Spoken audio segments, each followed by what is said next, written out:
रांची के इस्पात सेंटर में देह व्यापार का भंडाफोड़, विदेश से मंगाई गई थी लड़कियां, कई हुए गिरफ्तार। रविवार को डिजायर कॉम्प्लेक्स स्थित एक इस्पात सेंटर में सिटी एसपी और लालपुर थानेदार ने छापेमारी कर 6 युवक और 3 विदेशी लड़कियों सहित 8 युवतियों को गिरफ्तार कर जेल भेज दिया। पकड़े गए 6 युवक रांची के अलग अलग इलाकों के रहने वाले हैं। वही युवतियों में 3 थाईलैंड, 2 दिल्ली, 2 बंगाल और 1 रांची की है। पुलिस का कहना है कि उन्हें सूचना मिली थी कि इस्पात सेंटर में गलत काम हो रहा है। पुलिस की टीम मौके पर पहुंची तो पुलिस के देखते ही अफरा तफरी का माहौल हो गया, लोग इधर उधर भागने लगे। पुलिस ने सेंटर के अंदर से युवक और युवतियों को गिरफ्तार किया है। इस्पात सेंटर से 80 पैकेट कॉन्डम, बियर और शराब की बोतल बरामद की है। पुलिस का कहना है सभी आरोपितों से पूछताछ की गई तो पता चला कि कई दिनों से वह इस काम से जुड़े हुए थे।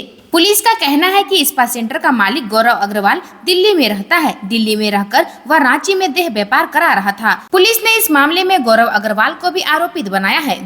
पुलिस का कहना है कि इस्पात सेंटर से पुलिस ने पैकेज लिस्ट बरामद किया है। उसमें 3000 रुपये से लेकर 1 लाख रुपए तक का पैकेज का जिक्र है। पुलिस का कहना है कि पकड़े गए आरोपितों ने बताया कि जो भी ग्राहक आता था उसे 3000 रुपये से लेकर 1 लाख रुपए में क्या क्या सुविधा मिलेगी इसकी जानकारी दी जाती थी। 1 लाख के पैकेज में ग्राहक के लिए 1 साल तक स्पा में सब कुछ फ्री की सुविधा थी।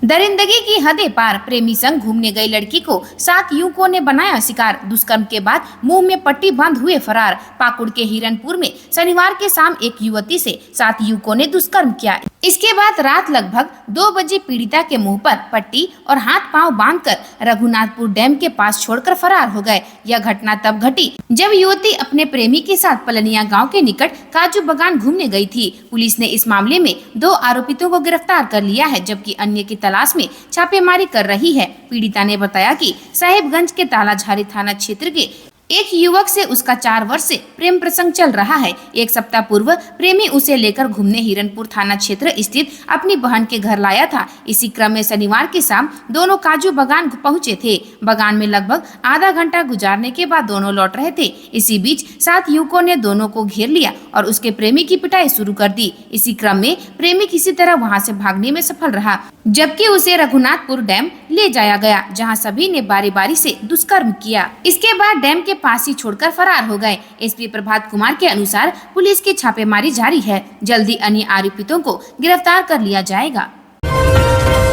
रांची में आज बारिश की संभावना, कल से फिर बढ़ेगी गर्मी। झारखंड के 9 जिलों में 5 और 6 जून को लू का येलो अलर्ट जारी किया गया है। झारखंड में अभी भीषण गर्मी से राहत मिलने की उम्मीद नहीं है। हालांकि सोमवार को कई जिलों में तेज हवा के साथ बारिश और बिजली गिरने की संभावना है, लेकिन मंगलवार से एक बार फिर तापमान बढ़ेगा। इस दौरान लू भी चलेगी। मौसम विभाग ने इसके लिए येलो अलर्ट जारी किया है। मौसम केंद्र के अनुसार 4 जून को गढ़वा, पलामू और चतरा जिले में लू चलेगी। वहीं 5 और 6 जून को गढ़वा, पलामू, चतरा, लातेहार, लोहरदगा, रांची, रामगढ़, हजारीबाग और कोडरमा में लू चलने की चेतावनी है। इधर रांची में आज बारिश के आसार है, लेकिन 4 जून से तापमान बढ़ेगा। 4 जून को रांची का अधिकतम तापमान 40 डिग्री और 5-6 जून को 41 डिग्री पर पहुंचने की संभावना है। दूसरी ओर पिछले 24 घंटे में राज्य के कई हिस्सों में आंधी के साथ बारिश हुई। सिमडेगा, बोकारो और गिरिडीह समेत कई जिलों में 30 से 40 किलोमीटर प्रति घंटे की रफ्तार से आंधी चली। रविवार को सबसे ज्यादा 49 mm बारिश पश्चिम सिंहभूम के जगन्नाथपुर में हुई। रांची में 800 फीट की बोरिंग के बाद भी नसीब नहीं पानी। हर साल घटता जा रहा भू जल स्तर, कैसे हो गुजारा। कांके रोड में कांके डैम है, लेकिन जरूरी नहीं कि आसपास रहने वाले प्यासे न हो। कांके रोड का हाल यह है, यहाँ पानी की बहुत दिक्कत है। कहीं कहीं 3-3 बोरिंग फेल है। चौथी बोरिंग में पानी आया। 400 से लेकर 700-800 फीट बोरिंग के बाद भी किसी तरह पानी का नसीब नहीं हो रहा है। कांके रोड के रहने वाले जयंत सहदेव कहते हैं, यहाँ 700-800 फीट बोरिंग के बाद ही पानी संभव है। इसके बाद भी पानी मिल जाए तो वह सौभाग्य की बात है। नीचे चट्टान भी है, पथरीला इलाका है। लेक साइड में तो काफी दिक्कत है। चांदी चौक के पास द सोलिटियर अपार्टमेंट में रहने वाले विनोद पोद्दार कहते हैं, यहाँ कुल 12 अपार्टमेंट है। कुल 60 से ऊपर लोग रहते हैं। यहाँ रेन हार्वेस्टिंग की व्यवस्था होने के बाद भी दिक्कत है। सप्लाई पानी से काम चलता है। यहाँ आसपास यही स्थिति है। कांके रोड में पानी की बहुत दिक्कत है। अब इधर तालाब तो रहे नहीं, चारों तरफ अपार्टमेंट खड़े हो गए। इससे रिचार्ज भी नहीं हो पाता। बारिश के जल को बचाने का कोई उपाय भी नहीं है। कांके रोड में रहने वाले व्यवसायी प्रमोद स्वास्थ्य कहते हैं, मेरे अपार्टमेंट में पुरानी बोरिंग है, पानी रहता है लेकिन समस्या तो है ही। झारखंड में इस दिन शराब बिक्री पर लगी रोक, करना होगा इंतजार। चुनाव आयोग ने 4 जून को मतगणना की कड़ी निगरानी का निर्णय लिया है। स्ट्रांग रूम खोलने से लेकर ईवीएम को काउंटिंग टेबल तक लाने और इसके बाद मतगणना की प्रक्रिया 360 डिग्री एंगल वाले सीसीटीवी के साथ साथ वीडियो कैमरे की निगरानी में पूरी की जाएगी। सभी मतगणना केंद्रों पर पर्याप्त संख्या में अर्धसैनिक और पुलिस बलों की तैनाती की गई है। सुरक्षा के त्रिस्तरीय लेयर के तहत पहले लेयर में सीआरपीएफ, दूसरे लेयर में झारखंड स्टेट आर्म्स पुलिस और तीसरे लेयर में जिला पुलिस की तैनाती की गई है। जिन जिला मुख्यालयों में मतगणना कराई जानी है वहां धारा 144 के तहत निषेध आज्ञा लागू रहेगी। साथ ही मतगणना के दिन जिलों में ड्राई डे घोषित किया गया है। इस दिन शराब की बिक्री पर प्रतिबंध रहेगा। प्रत्येक मतगणना केंद्र पर विशेष पर्यवेक्षक तैनात रहेंगे जो मतगणना में चुनाव आयोग के दिशा निर्देशों का पालन सुनिश्चित कराएंगे।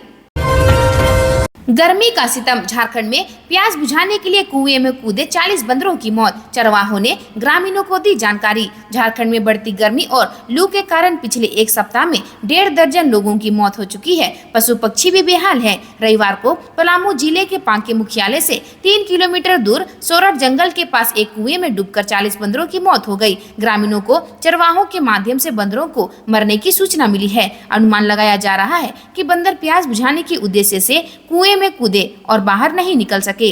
कुएं से कुछ ही दूरी पर एक डैम भी है, लेकिन गर्मी की वजह से यह पूरी तरह सूख गया है। पलामू, गढ़वा, लातेहार समेत कई जिलों में गर्मी के कारण चमगादड़ व कबूतरों की मौत की घटनाएं भी लगातार सामने आ रही है। हेमंत सोरेन पर ईडी के समन की अनदेखी का आरोप, 15 जून को होगी सुनवाई। केस सीजीएम से MP MLA court transfer. Land scam मामले में जेल में बंद पूर्व सीएम हेमंत सोरेन पर ईडी के समन की अनदेखी का आरोप है। ईडी ने पूर्व सीएम हेमंत सोरेन को 11 भेजे थे, जिसमें से केवल 2 समन पर ही हेमंत सोरेन उपस्थित हुए थे। इसे जांच एजेंसी ने समन की अवहेलना मानते हुए हेमंत सोरेन के खिलाफ सीजीएम कोर्ट में शिकायतवाद दाखिल की गई है। आज इस मामले में सुनवाई के बाद केस को सीजीएम कोर्ट ने एमपी एमएलए कोर्ट में स्थानांतरित कर दिया है। इस मामले की अगली सुनवाई 15 जून को होगी। ईडी की ओर से दायर शिकायतवाद पर मार्च महीने में सीजीएम कोर्ट ने संज्ञान लिया था। संज्ञान के बाद कोर्ट ने हेमंत सोरेन को उपस्थित होने के लिए समन भेजा था। सीजीएम कोर्ट द्वारा मामले में संज्ञान लिए जाने के बाद भी हेमंत सोरेन की उपस्थिति चौथी बार सीजीएम कोर्ट में नहीं हुई थी। इस मामले को लेकर हेमंत सोरेन ने सीजीएम कोर्ट के समन आदेश को हाई कोर्ट में चुनौती दी है। हाई कोर्ट में अभी यह मामला लंबित है। 3 महीने में 3 सीनियर डॉक्टरों ने रिम्स की नौकरी छोड़ी। 4 विभागों के 6 वरीय डॉक्टर भी कतार में। राज्य के सबसे बड़े अस्पताल रिम्स में प्रबंधन की कड़ाई और संस्थान की अव्यवस्था से नाराज होकर सीनियर डॉक्टर अस्पताल छोड़कर जा रहे हैं। पिछले 3 माह में 2 डॉक्टर संस्थान छोड़ चुके हैं, जबकि एक इस्तीफा देकर 3 माह की नोटिस पीरियड में है। इस्तीफा देने वाले डॉक्टरों में सीटीवीएस विभाग के हेड डॉक्टर विनीत महाजन, कार्डियोलॉजी के एसोसिएट प्रोफेसर डॉक्टर पीजी सरकार और प्लास्टिक सर्जरी विभाग के डॉक्टर विक्रांत रंजन शामिल है। तीनों डॉक्टरों ने व्यक्तिगत कारण बताकर इस्तीफा दिया है। डॉक्टर महाजन रिम्स छोड़ने के बाद अभी एम्स गुवाहाटी के सीटीवीएस विभाग के प्रमुख पद पर योगदान दे चुके हैं। डॉक्टर पीजी सरकार रांची में ही एक अस्पताल के कार्डियोलॉजी विभाग के हेड के रूप में इलाज कर रहे हैं। वहीं रिम्स में यह चर्चा जोरों पर है कि अस्पताल के 4 विभाग के और 6 वरीय चिकित्सक भी इस्तीफा देने की तैयारी में हैं। यूरोलॉजी विभाग के 2, कार्डियोलॉजी विभाग से भी 2 डॉक्टरों के जल्द इस्तीफा देने की खबर है। इसके अलावा न्यूरोलॉजी और नेफ्रोलॉजी विभाग के डॉक्टरों के नौकरी छोड़ने की भी चर्चा तेज है। वीडियो को लाइक कर रेटिंग बढ़ाने का झांसा दे खाते से उड़ा रहे रकम। साइबर अपराधियों ने ठगी के लिए समय के साथ खुद को भी ट्रेंड बदल लिया है। अब बैंक अधिकारी बनकर आधार कार्ड व अकाउंट अपडेट करने का झांसा देकर ओटीपी पूछने के बजाय घर बैठे पैसा कमाने का लालच देकर ठगी को अंजाम दे रहे हैं। इसके लिए साइबर अपराधी टेलीग्राम ऐप का खूब इस्तेमाल कर रहे हैं, जिसे पीड़ित द्वारा शिकायत दर्ज कराए जाने के बाद भी पुलिस आसानी से उन तक नहीं पहुँच सके। साइबर अपराधी पहले व्हाट्सएप पर बातचीत शुरू करता है, फिर घर बैठे दोगुना पैसा कमाने का झांसा देकर वीडियो को लाइक व शेयर करने के लिए प्रेरित करता है। जैसे ही लोग उनके झांसे में आते हैं, टेलीग्राम में वीडियो भेजकर शिफ्ट कराता है। विश्वास में लेने के लिए साइबर अपराधी 1, 2 या 3 बार पीड़ित से अकाउंट में छोटी छोटी रकम का ट्रांजैक्शन भी कराता है, ताकि बातचीत करने वाले के मन में किसी प्रकार का संदेह उत्पन्न न हो। इसके बाद मोटी रकम कमाने का झांसा देकर साइबर अपराधी या तो अपने खाते में पैसा ट्रांसफर करा लेता है या फिर पीड़ित के अकाउंट की पूरी जानकारी लेकर खुद उनके अकाउंट से पैसा अपने अकाउंट में ट्रांसफर कर लेता है। जब काफी दिनों तक पैसा नहीं मिलता है तो पीड़ित द्वारा पूछे जाने पर वीडियो को ज्यादा से ज्यादा लाइक व शेयर कराने की बात कही जाती है। हालांकि काफी प्रयास के बाद भी जब पैसा नहीं मिलता है तब पीड़ित को समझ में आता है कि वह ठगी का शिकार हो चुका है। सड़क पर गाड़ी लगाने को लेकर विवाद, 60-70 लोगों पर घर में घुसकर मारपीट करने का आरोप। तुपुदाना ओपी क्षेत्र में गाड़ी लगाने को लेकर हुए विवाद के बाद घर में 60-70 लोगों द्वारा घुसकर मारपीट व तोड़फोड़ करने के आरोप में मामला दर्ज हुआ है। मामला प्रशांत उन्नी कृष्ण की ओर से दर्ज कराया गया है, जिसमें बताया गया कि 2 जून की शाम 6 बजे वह अपनी गली से गाड़ी लेकर जा रहे थे, लेकिन रास्ते में अरशद गैरेज की कुछ गाड़ियां लगी हुई थी, जिसे देखकर उन्होंने कहा कि गाड़ी किनारे लगाया करो, सड़क से वाहन लेकर गुजरने में दिक्कत होती है। इसके बाद वह अपनी गाड़ी सड़क किनारे लगाकर अपने घर चले गए। जैसे ही वे अपने घर पहुंचे, उन्हें कांच टूटने की आवाज आई। वे लौटकर गए तो देखा कि उनकी गाड़ी में तोड़फोड़ की जा रही है। गैराज से 60-70 लोग निकलकर बाहर आए थे। उन लोगों ने भी उन पर हमला कर दिया। वे जान बचाकर भागे। इस क्रम में उनके गले से चेन भी छीन ली गई। भागने के क्रम में उन पर पीछे से पथराव भी किया गया। आवाज सुनकर उनकी पत्नी बाहर निकली, जो गर्भवती है। वह डर गई। उन्हें बचाने के लिए एक सरदार जी भी आए। वहाँ 100 से ज्यादा लोग जुट गए थे। आरोप है कि जब वे अपने घर की ओर भागने लगे तो उन पर डंडे से भी हमला किया गया। उनके घर पर भी उन लोगों ने पथराव किया, घर को भी क्षतिग्रस्त कर दिया। पुलिस मामला दर्ज कर छानबीन कर रही है।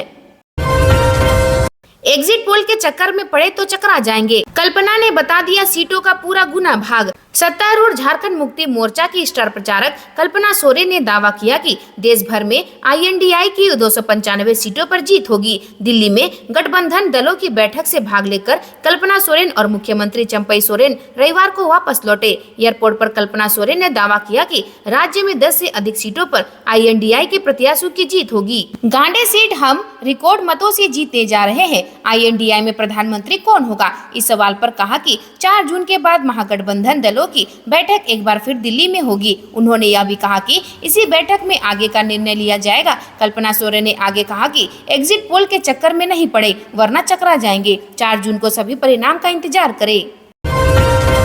ये दिल मांगे मोर, झारखंड के एग्जिट पोल के नतीजे से गदगद हुई बीजेपी। 7वें चरण के चुनाव खत्म होने के बाद अलग अलग चैनलों के एग्जिट पोल में देश भर में भाजपा को बड़ी सफलता मिलती दिख रही है, लेकिन अधिकांश एग्जिट पोल में झारखंड में भाजपा को सीटों का नुकसान दिखाया गया है। 2019 में भाजपा ने राज्य की 14 में से 12 सीटें जीती थी। 5 के करीब एग्जिट पोल में इस बार भाजपा को 8 से 10 सीटें दिखाई गई है। पार्टी के नेता इस अनुमान से असहमत है। पार्टी के प्रदेश प्रभारी लक्ष्मीकांत वाजपेयी ने सभी 14 सीटें जीतने का दावा किया है। इसी तरह भाजपा के प्रदेश अध्यक्ष बाबूलाल मरांडी का कहना है कि 4 जून को आने वाले परिणाम यह साबित कर देंगे कि भाजपा को राज्य में सभी 14 सीटें मिल गई हैं। यानी एग्जिट पोल देखकर झारखंड भाजपा के नेता और कार्यकर्ता कह रहे हैं, ये दिल मांगे मोर। आज के लिए बस इतना ही। मिलते हैं अन्य नई खबरों के साथ में। धन्यवाद।